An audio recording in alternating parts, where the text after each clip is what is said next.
یہ مناظر شاید آپ نے پہلے بھی دیکھے ہوں گے، جنگی طیارے، میزائل، دھماکے اور ملبے میں بدلتی عمارتیں۔ خبروں میں ہمیں بتایا جاتا ہے کہ کتنے حملے ہوئے، کتنے لوگ مارے گئے اور کتنی تباہی ہوئی، لیکن ان مناظر کے پیچھے ایک اور کہانی بھی چل رہی ہوتی ہے، ایک ایسی کہانی جو عام طور پر خبروں میں جگہ نہیں پاتی۔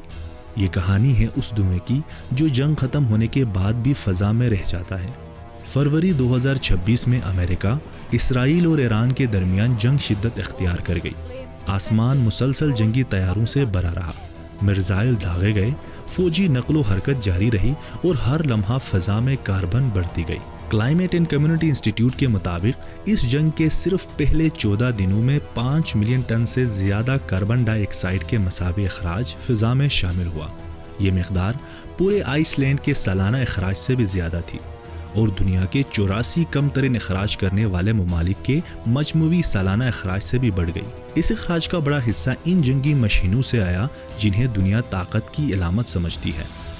F-35 دنیا کے جدید ترین لڑاکا طیاروں میں شامل ہوتا ہے۔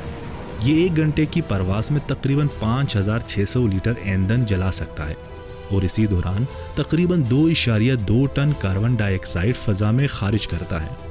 پھر آتا ہے B-52 بمبار طیارہ، ایک ایسی جنگی مشین جو ایک وقت میں 1,41,000 کلو گرام سے زیادہ ایندھن لے جانے کی صلاحیت رکھتی ہے۔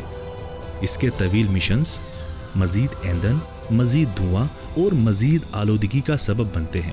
لیکن کہانی صرف طیاروں تک محدود نہیں۔ نگرانی کرنے والے ڈرون، فوجی سامان منتقل کرنے والے کارگو طیارے، فضا میں ایندھن فراہم کرنے والے ٹینکر اور سمندروں میں موجود جنگی بحری بیڑے، یہ سب مل کر اس ماحولیاتی بوجھ میں اضافہ کرتے ہیں۔ لیکن شاید آپ سوچ رہے ہوں کہ اس کا گلگت بلتستان کے ساتھ کیا تعلق ہے، اور بہت گہرا تعلق ہے، کیونکہ گلگت بلتستان صرف پہاڑوں کا خطہ نہیں، یہ گلیشیئرز کا گھر ہے۔ یہاں کے گلیشیئر سے نکلنے والا پانی ہزاروں گھروں تک پہنچ جاتا ہے۔ یہاں زندگی براہ راست گلیشیئر کے پانی سے جڑی ہوئی ہے۔ لیکن جب فضا میں کاربن بڑھتی ہے تو زمین کا درجہ حرارت بڑھتا ہے، اور جب زمین گرم ہوتی ہے تو گلیشیئرز خاموشی سے اپنا رد عمل دیتے ہیں۔ برف تیزی سے پگھلتی ہے، گلیشیائی جھیلیں بنتی ہیں، اور پھر اچانک آنے والے سیلاب زندگی کو متاثر کرتے ہیں۔ گزشتہ چند برسوں میں گلگت بلتستان نے بار بار گلیشیائی جھیلوں کے پھٹنے، غیر معمولی بارشوں، اچانک سیلاب اور بدلتے موسمی نمونوں کا سامنا کیا۔ ایران، غزہ یا مشرق وسطی کے آسمان میں اٹھنے والا دھواں صرف وہیں نہیں رہتا۔ کاربن سرحدوں کی پابند نہیں ہوتی، وہ پوری دنیا کے ماحول کا حصہ بن جاتی ہے، اور اسی دنیا میں گلگت بلتستان کے گلیشیئرز بھی شامل ہیں۔ شاید اسی لیے موسمیاتی تبدیلی صرف سائنسدانوں کی بحث نہیں، یہ پانی کا سوال ہے، یہ آنے والی نسلوں کا سوال ہے، یہ ان گلیشیئرز کا سوال ہے جن پر اس پورے خطے کی زندگی کا انحصار ہے۔